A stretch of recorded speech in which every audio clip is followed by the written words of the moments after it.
Hello, it's me, Oscar from Marijuana Garden. Alright, picture this. Over 1,500 years ago in the heart of ancient India, generals and kings weren't just waging wars on the battlefield, they were strategizing on a wooden board playing a game called Chaturanga. That's where chess was born.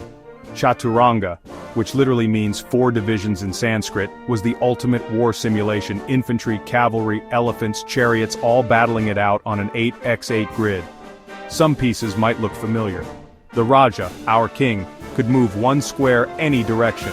The minister, a weaker ancestor of the queen, crawled just 1 square diagonally. The elephants leaped 2 squares diagonally, but only landed on 8 possible spaces the entire game. Knights moved in that iconic L shape, and the chariot, well, that's our rook, zooming across rows and columns. And the humble foot soldier, or pawn, crept forward, 1 square at a time. But here's the twist. There was no checkmate, and capturing the king was the goal. This wasn't just a game, it was war, neatly packed into 64 squares. Now, as trade routes wove through Asia, Chaturanga hit Persia and morphed into Shatranj. The name? It's where we get checkmate, from shamat, meaning the king is helpless. Shatranj introduced a key innovation. You couldn't just blindly move your king into danger. If your king was in peril, you had to be warned, check. But here's the thing, the queen in Shatranj, called the Furzan, was still painfully weak, just a slow step at a time. Bishops, or alfils, jumped over squares but couldn't cross the whole board. Games dragged on inch by inch, more marathon than sprint. Fast forward to medieval Spain, chess traveled across continents, settling in Europe, but for centuries it was still slow and methodical.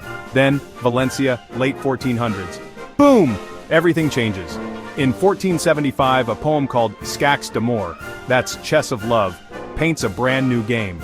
Suddenly the queen explodes into power, rampaging across the board.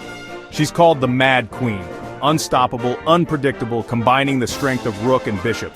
The bishop too breaks free, able to slide across the diagonal as far as it wants. Pawns get a new trick, a 2-square leap on their first move. This was revolutionary. Chess became faster, more aggressive, and infinitely more exciting. Valencia's poets didn't just write about love, they rewrote the rules of a global game.